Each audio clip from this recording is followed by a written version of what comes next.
Muy buenos días a todos, amigos de Sudamérica. Les doy la bienvenida a este nuevo webinar de Festo, aprovechando esfuerzos colaborativos multimarca en automatización industrial. Mi nombre es Ignacio Waldman, soy el Product Manager para la región de los productos de Electric Automation.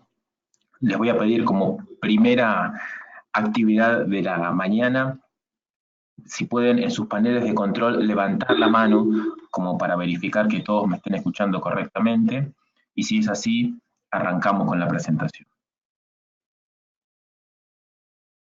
Ok, veo ahí algunas manos levantadas. Tenemos gente de Argentina, de Colombia, de Perú, de Chile, inscriptos en el seminario, así que estamos repartidos por todos lados y vamos a conversar un poquito acerca de Festo y acerca de qué hace Festo en conjunto con otras compañías en forma colaborativa y ver cómo esto puede ayudarnos en nuestro día a día.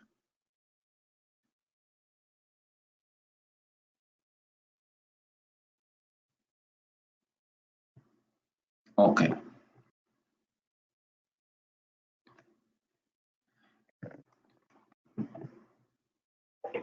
Deme un segundito para terminar con los últimos detalles técnicos.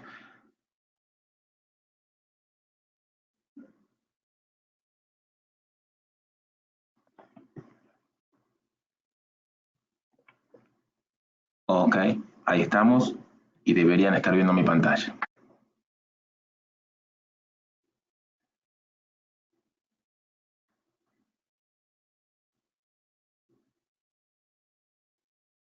Bueno, muy bien, estamos listos para comenzar, entonces vamos a comenzar con una brevísima introducción acerca de Festo. En general, los asistentes nos conocen, pero siempre tenemos público nuevo. Y déjenme contar muy brevemente simplemente algunas de las características de Festo, que es una compañía multinacional, por supuesto, opera en 176 países, y algunos de los datos destacados de las cifras de Festo son estas que aparecen en pantalla. A mí uno de los que más me gusta resaltar es ese 8% que aparece ahí de su facturación como reinversión en investigación y desarrollo. Esto es un número en general, en general es muy alto para cualquier compañía. No todas las compañías tienen una reinversión en ingeniería y desarrollo, en investigación y desarrollo, perdón, tan alto. Festo lo puede hacer gracias a que aún a pesar de estos números bastante elocuentes de operar en tantos países, de ser una empresa multinacional, sigue manteniéndose como una compañía familiar. Es decir, hay una familia que es la familia Stoll, que es la familia propietaria de Festo a nivel mundial, pero digamos, tiene algunas esto le confiere ser una empresa familiar algunas características y algunas posibilidades distintas, opera de una forma distinta a muchas otras compañías, y la familia ha decidido tener una inversión en investigación y desarrollo superior a otras compañías de características similares. Con lo cual, por eso Festo sigue destacándose a lo largo de toda su historia como una compañía muy innovadora, ¿sí? Ok, esto una presentación general. Vayamos ahora al tema que nos ocupa en el día de hoy, ¿sí? Que son los beneficios de la estandarización. Este podría ser el primer tópico y el tópico que engloba toda la charla del día de hoy. Tomo un slide de un sitio que recomiendo muchísimo bucear e investigar, que es Acatec. Acatec, acá está el nombre, es una organización alemana que nuclea a personas que tienen que ver con la industria, con la educación y con el gobierno. Ya tiene una década por lo menos de funcionamiento, y es el impulsor principal en Alemania y en Europa, y con todos sus desprendimientos hacia el resto del mundo, de la industria 4.0. Es decir, la industria 4.0 desde un punto de vista más formal, no desde esto que muy bien en muchos foros uno encuentra información y gente hablando, pero quizá desde una forma no tan organizada, pero desde la organización formal, la Industria 4.0, Industry 4.0, así como está escrito aquí en alemán, esto nace en Acatec, con estos tres pilares: la industria, la academia y el gobierno alemán, ¿sí? En las primeras publicaciones de Acatec está un primer documento sobre Industria 4.0 que se está entregando una de las autoridades de Acatec a Angela Merkel, y ella está recibiendo ese documento como parte del gobierno y comprometiéndose a cumplir toda una serie de pautas que finalmente fueron cumpliendo desde hace unos años y tienen todavía el roadmap, digamos, el mapa por delante por cumplir para los próximos 10 o 20 años, ¿sí? Entonces, ¿qué dice Acatec respecto de la estandarización? Yo acá marqué un párrafo y dice que si las soluciones apropiadas son desarrolladas, por más que estén bien desarrolladas por agentes aislados, los usuarios corren riesgos grandes de quedar en un bloqueo tecnológico, dice aquí, resultando, por supuesto, lo que siempre trae esto asociado, mayores costos de mantenimiento y de migración hacia otra solución. A mí me gusta decir, lo digo dos por tres, digamos, que en ingeniería todos los problemas no son problemas técnico-económicos, son problemas económico-técnicos. Siempre lo económico está muy presente en cualquier solución que uno quiera investigar. Y el trasfondo finalmente de estar atado a una única marca, a un único proveedor, es un trasfondo económico. Si uno quiere migrar de tecnología o quizás hacer algún mantenimiento más específico, queda atado a ese único proveedor, a un grupo reducido de gente que tiene un know-how que incluso en algunos casos más pequeños podría desaparecer. En otros casos uno ve difícil que ese proveedor desaparezca cuando los proveedores son muy grandes, muy globales, pero sí es verdad que uno queda atado a un único proveedor. Entonces vamos a ver algunos esfuerzos colaborativos, es decir, algunas cosas que ya vienen realizando las compañías en forma conjunta. Algunos quizás les sorprenda por la cantidad de compañías asociadas. El primero de ellos tiene que ver con un lenguaje de programación de autómatas programables. Tenemos en nuestras plantas seguramente muchos o todos ustedes autómatas programables y necesitamos programarlos, obviamente, con lenguajes que están bien estandarizados. El Codesys es un software desarrollado por una compañía, pero provisto hacia muchísimas otras compañías. Es decir, muchísimas compañías han decidido usar en forma parcial para algunos de sus productos o para todos sus productos, como en el caso de Festo, el software de desarrollo de código Codesys. Metámonos un poquito en tema. La norma IEC que regula todos los lenguajes de programación de autómatas programables es la norma IEC 61131, quizá para algunos de ustedes sea ya con cierta fama. En la parte 3, si la IEC 61131-3, habla puntualmente de los lenguajes de programación, ¿sí? Y define perfectamente qué es lo que tiene que tener, cuáles son las características, los bloques de función, las funciones, los programas, etcétera, para un lenguaje de programación, y todas las compañías, digamos, en más o en menos, siguen esta norma, ¿sí? Eso está, digamos, quizá alguna compañía tiene algún lenguaje propio, pero ya se va quedando bastante en desuso y todos, quizá no al 100%, pero en un 95, 96, 97% siguen a esta norma IEC. Esta norma define 5 lenguajes. Vamos a recorrer algunos de los más importantes y ver cómo los implementa Codesys. ¿Cuál es la característica? Una de las principales y más interesantes características de Codesys es que sigue la norma al 100%, no al 95%, como decía quizá en otras compañías. Es un interesante ejercicio para quien esté en el ámbito de la programación, leer la norma, que sobre todo la parte 3 de programación está disponible ahí en la web, no la norma completa, es un poco más difícil de conseguir, pero sí la parte de programación es fácilmente encontrable. Y uno lee la norma y luego abre el software Codesys y va a ver una correspondencia total. ¿Sí? Uno mira el software Codesys y le parecería estar leyendo la norma y viceversa. El primer lenguaje que define la norma es un lenguaje gráfico, el lenguaje, digamos, quizá por excelencia de los PLC, que es el ladder, junto con el lenguaje de bloques. La norma lo define, da todas las características que tiene que tener este lenguaje, y acá vemos una implementación en Codesys de este lenguaje. ¿Sí? La norma, acá hay un ejemplo de un arranque, de una inversión de marcha para un motor, un ejemplo muy sencillo, pero podemos ver cómo con el software yo lo he desarrollado y lo he simulado sin ningún tipo de PLC. Esta es, digamos, la ventaja, la gran ventaja de Codesys, que es un software totalmente independiente del hardware.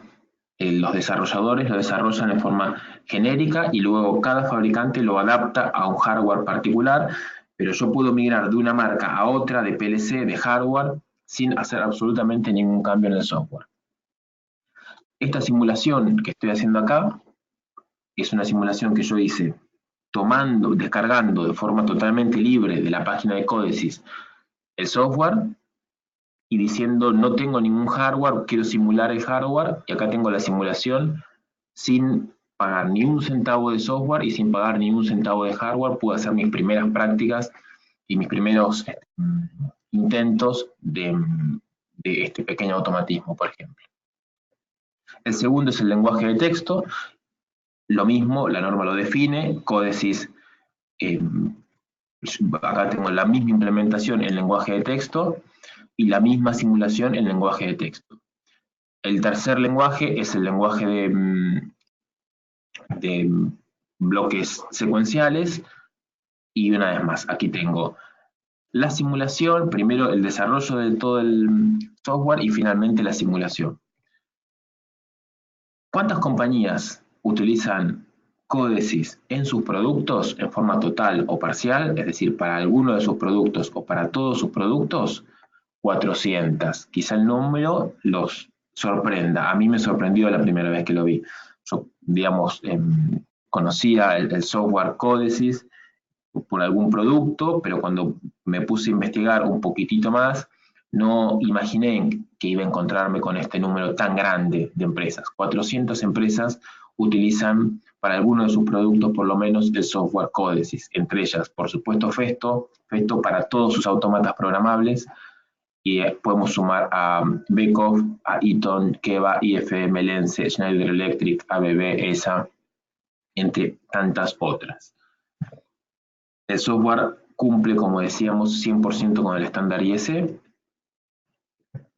y otra de las cosas que lo hace muy atractivo es esto de que el software es 100% libre, puede descargarse sin ningún costo para los usuarios. Digamos, el que va soportando todo el costo de desarrollo son estas 400 empresas, y uno puede bajar el software para hacer desarrollos inclusive de aplicaciones de soft motion, de CNC, es decir, aplicaciones, no solamente aplicaciones como esta que mostraba yo, más sencillas de un automatismo pequeño por una inversión de marcha, sino para automatizaciones desde las más sencillas hasta las más complejas.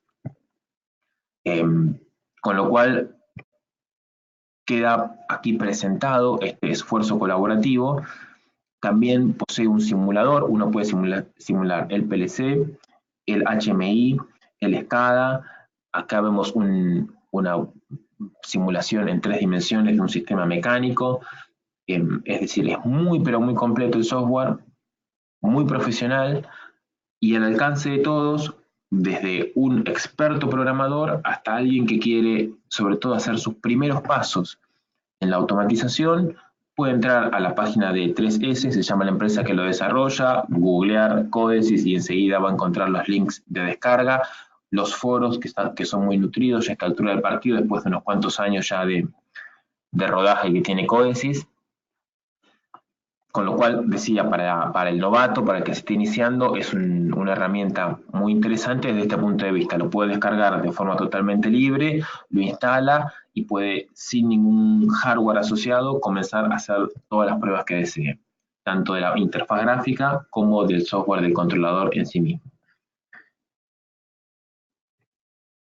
¿Qué productos de Festo están asociados a este software? Todos los productos, todos los autómatas que tiene Festo para ofrecer. Festo tiene 3 líneas de autómatas, una línea que es una línea más clásica, que es la que aparece a la derecha, que es el terminal CPX. Son terminales que incluyen típicamente un controlador y algunas válvulas neumáticas. Y, digamos, es un producto configurable, uno lo configura según su necesidad. Los PLCs compactos, la línea CSC, que son PLCs más pequeños, compactos para aplicaciones más acotadas, y nuestra línea más poderosa y más nueva, que se llama CPXE, que es un producto también modular, eléctrico, para aplicaciones desde las más elementales hasta las más complejas, con control de movimiento, interpolación de múltiples ejes, etc.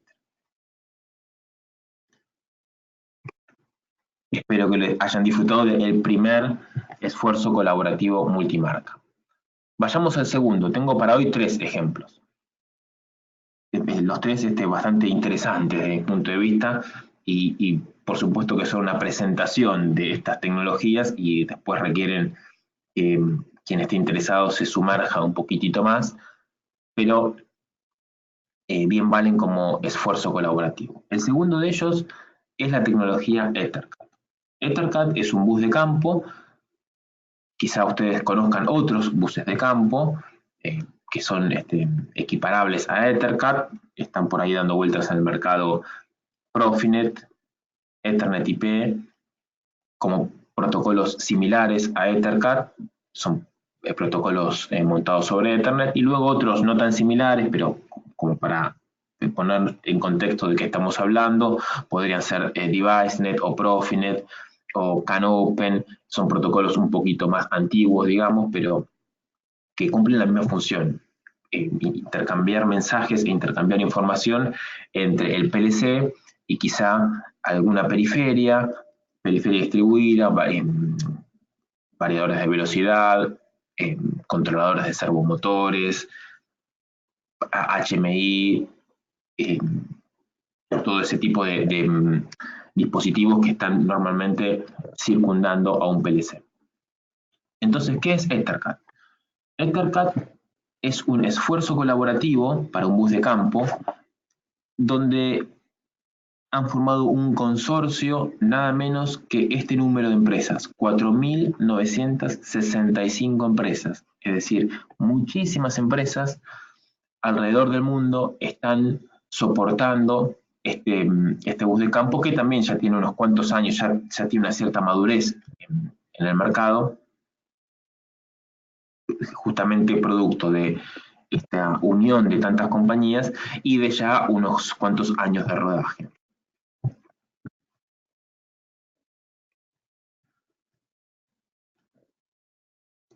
Algunas características. ¿Por qué usar EtherCAT? Una performance excepcional. Hay muchas pruebas, pero al respecto, dando vueltas en industria, por supuesto, uno puede ver ahí en YouTube y en un montón de lugares. Es un protocolo que nació para el control de movimiento. Si bien vamos a ver que luego se expande hacia otras áreas, hacia todas las áreas, es un protocolo pensado exclusivamente o primordialmente para el control de movimiento. Eso lo hace tener esta performance excepcional. La topología es totalmente flexible. Vamos a ver algún ejemplo de cómo puedo conectar el controlador principal con el resto de la periferia de forma no quiero decir anárquica, pero con total libertad, ¿sí? Es un protocolo totalmente simple, muy robusto, tiene seguridad intrínseca y este último punto, el quinto punto, acá dice affordability, es un producto, una tecnología intrínsecamente económica, ¿sí? Las placas de red estándar que uno utiliza en una computadora pueden utilizarse para trabajar con este protocolo, con lo cual los fabricantes de dispositivos no necesitan encarecer demasiado sus dispositivos a la hora de desarrollar las placas, son placas estándar, y esto lo hace ser un protocolo eh, económico para el usuario, ¿sí? ¿Cómo trabaja? Bien, por supuesto el que esté interesado le puedo mandar la presentación, pero más que mandar mi presentación, que es un resumen de lo mucho que dice en la página, yo lo que recomiendo es ingresar a la página del consorcio de EtherCAT, donde hay unos cuantos detalles técnicos. Pero básicamente hay un telegrama que va circulando por todos los participantes de la red y cada participante on the fly, dice en la presentación, quiere decir al vuelo, va tomando la parte que le interesa e insertando en el telegrama su propia información, lo que hace que esta red sea realmente muy rápida, que únicamente tengamos los tiempos de propagación, digamos, de esa onda electromagnética de punta a punta de la red, que por supuesto se cuentan en nanosegundos.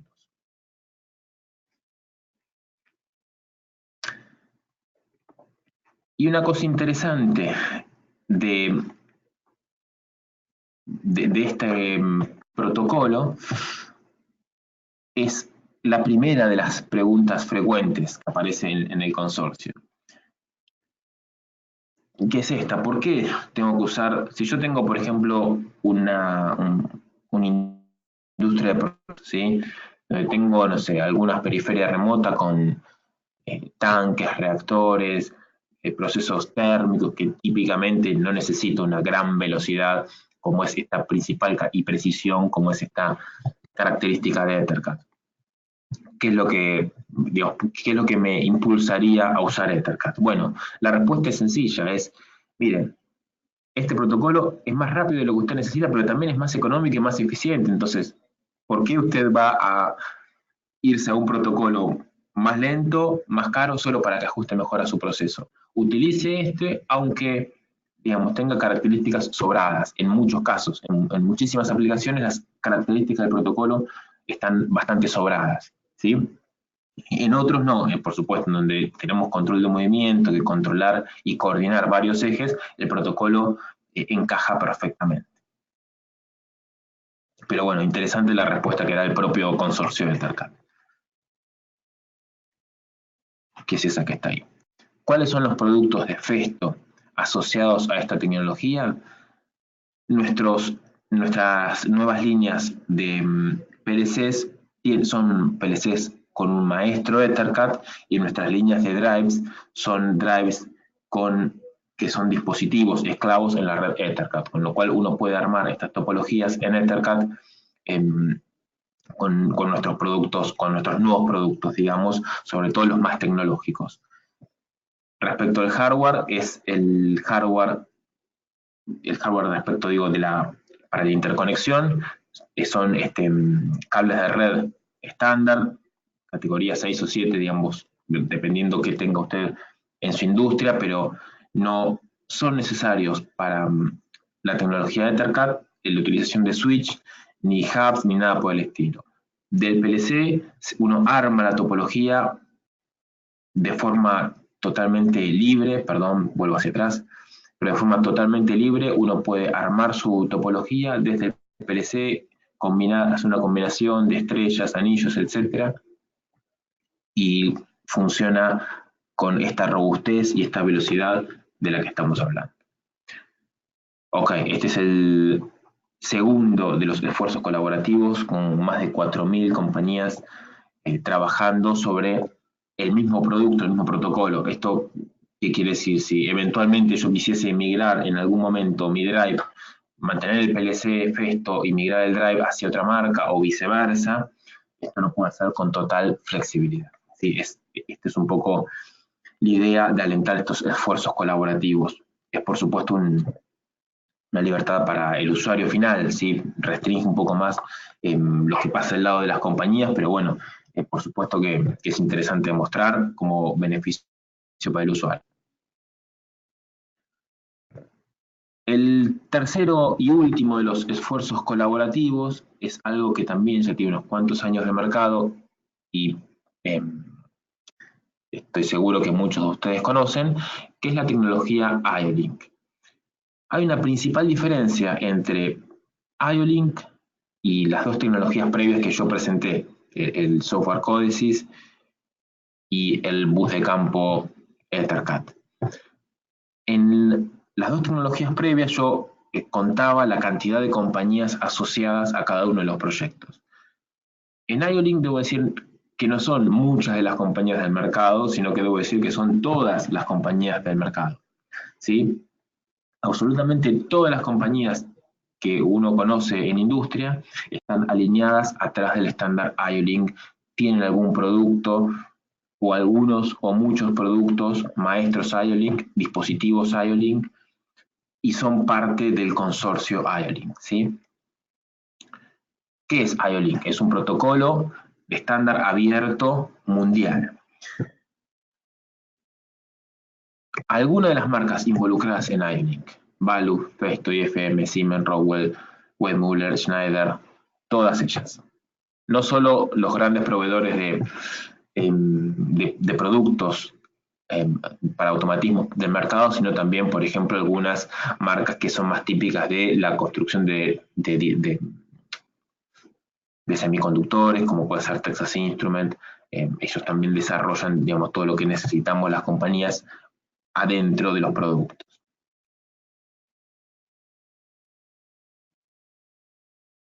Es una tecnología que brega por las instalaciones simplificadas, por configuración automática de parámetros, diagnóstico extendido y evidentemente la inserción de IO-Link, por esto que cuento de que hay una total coherencia entre todos los actores del mercado y un total acuerdo en ir tras este estándar, la inserción ha sido históricamente y sigue siendo todavía hasta los días que corren exponencial en el mercado, es decir, cada vez hay más y más dispositivos. ¿A qué viene IO-Link? ¿Qué es IO-Link?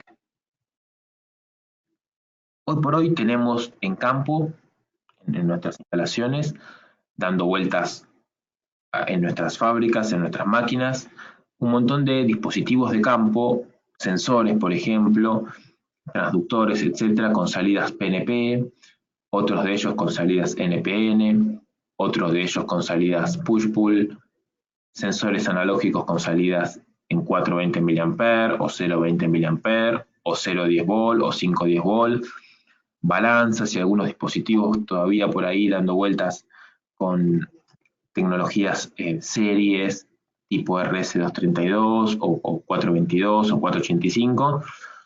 Todo eso está dando vueltas en nuestra planta.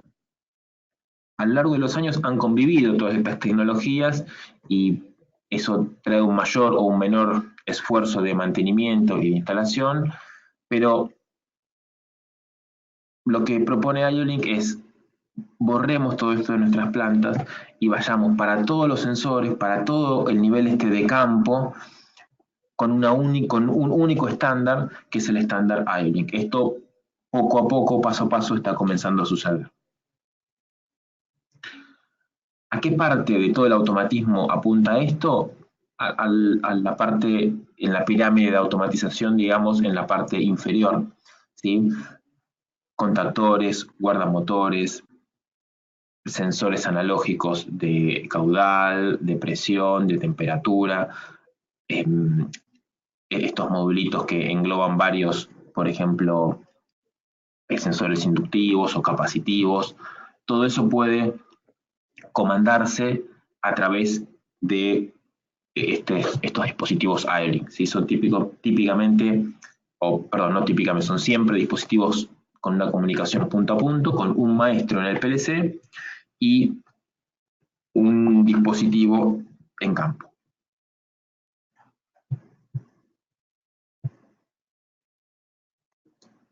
Características de IO-Link. El primer cambio de paradigma, que es no conectemos, no cablemos más, ¿sí? Sino conectemos.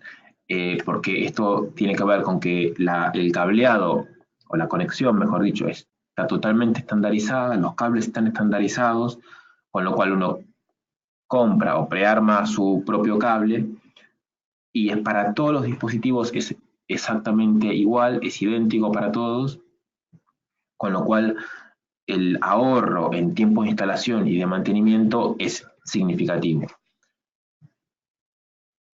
Está ideado para sensores y actuadores, tanto digitales como analógicos. Son conexiones punto a punto, esto que decía yo, independientes del bus de campo. Funciona con prácticamente cualquier cable, si bien todas las compañías están a su vez proveyendo al mercado con sus cables prearmados, pero el usuario puede realizarlo perfectamente, no hay ningún tipo de requerimiento para el cable, ni de apantallamiento, ni nada que se le parezca. El conector incluso también está estandarizado, puede ser métrica 8 o métrica 12, si bien la mayor parte del mercado está yendo hacia el métrica 12. Y como característica del bus de campo serie acotado es una longitud máxima de 20 metros.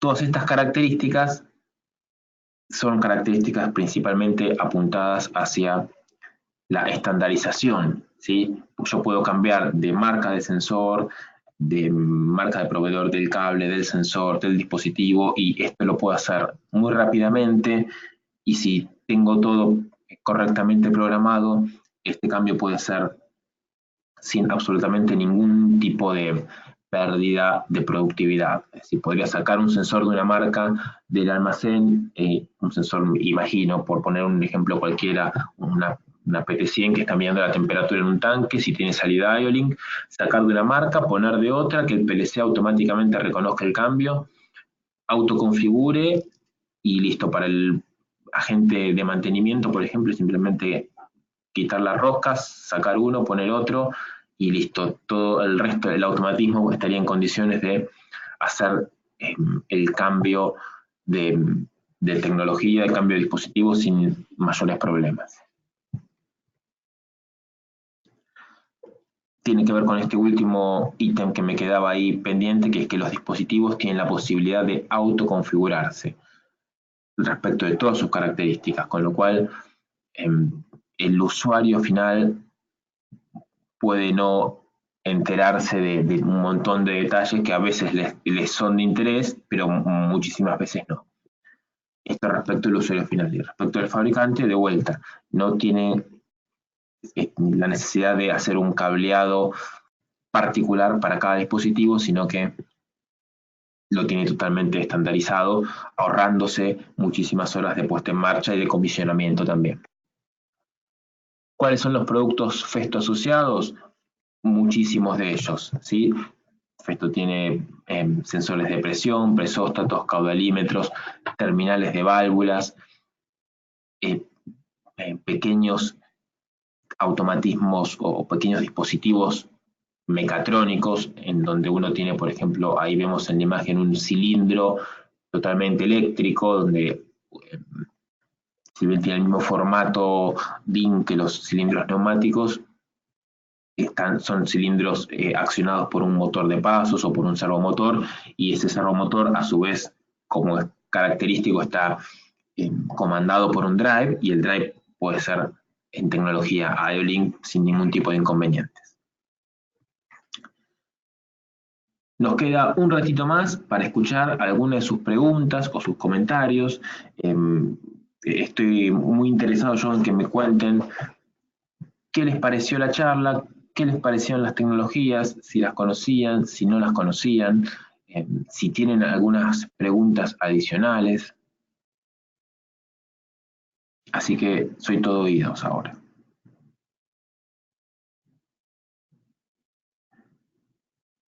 Algunas personas quedaron ahí con sus manos levantadas, creo que es de mi primer requerimiento, pero los escucho atentamente.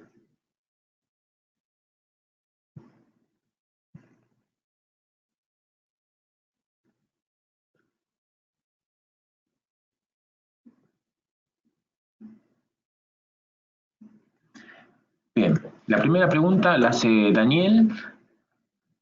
Es una pregunta. La pregunta dice así: buen día. En el futuro, ¿desaparecerán las señales 420 mA? Bueno, es un ejercicio de futurología, digamos.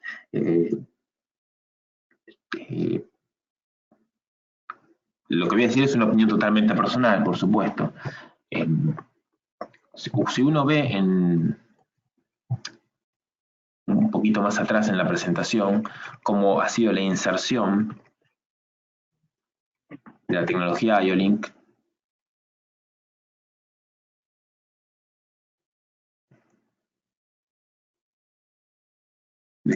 déjenme encontrarlo, aquí está. Uno ve que es una inserción bien marcada, ¿sí?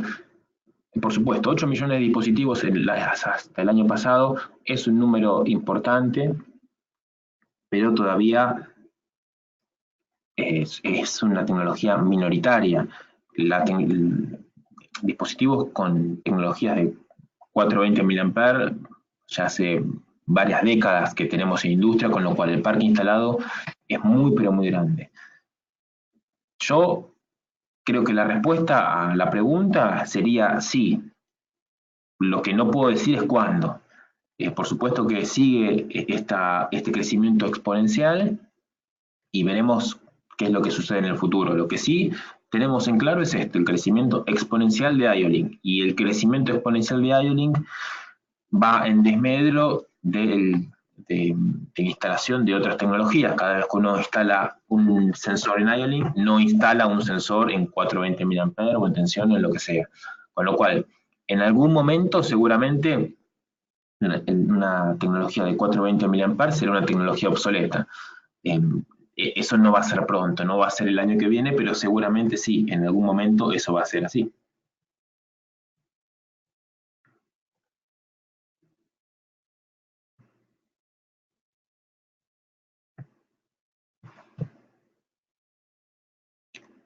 Carlos nos pregunta: ¿el programa Encodesis puede luego ser descargado directamente a los PLCs? Sí, Carlos, por supuesto. ¿O debe pasar por el software del fabricante? No.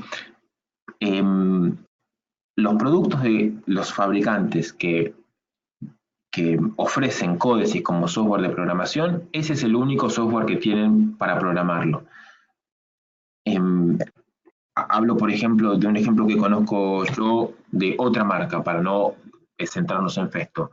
ABB en una época tenía algunos variadores de velocidad inteligentes con posibilidades de programación, y la programación era vía Codesis. Entonces, el usuario se baja el Codesis de la página, hace el programa que quiere y lo descarga a ese variador de velocidad inteligente. Lo mismo para un PLC de Festo, lo mismo para un PLC de Schneider. Los PLC de Schneider, que Schneider ha decidido para algunas líneas de PLC trabajar con Codesis. Entonces, si vos tenés instalado o decidís usar ese PLC en tu planta, haces el programa en Codesis y lo descargas a ese PLC, que es el único software que vas a tener para programar el PLC. Lo interesante de esto es que vos podrías tomar esa decisión en un paso ulterior. Es decir, no necesitas primero definir el hardware para comenzar a hacer el software. Vos podrías hacer el software en Codesis, avanzar en esa instancia del proyecto, o que el departamento de desarrollo de software avance en ese camino del proyecto, digamos, y otro departamento u otra persona podría estar pensando en qué hardware utilizar. ¿Sí? El software está corriendo, ¿sí? La etapa de desarrollo de software está funcionando. Con eso funcionando, otra persona está decidiendo luego qué hardware utilizar, ¿sí? Con lo cual, cambia o podría cambiar un poco la forma de trabajar, ¿sí? Que hoy por hoy es mandatorio para desarrollar el software, primero tener seleccionado perfectamente el hardware. Así que bueno, es otra cosa interesante que se suma a todo esto.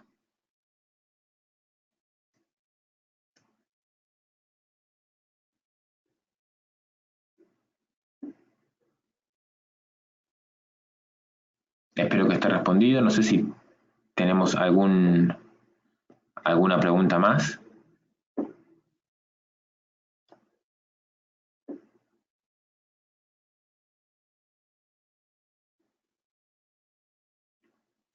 Aguardo el último minuto.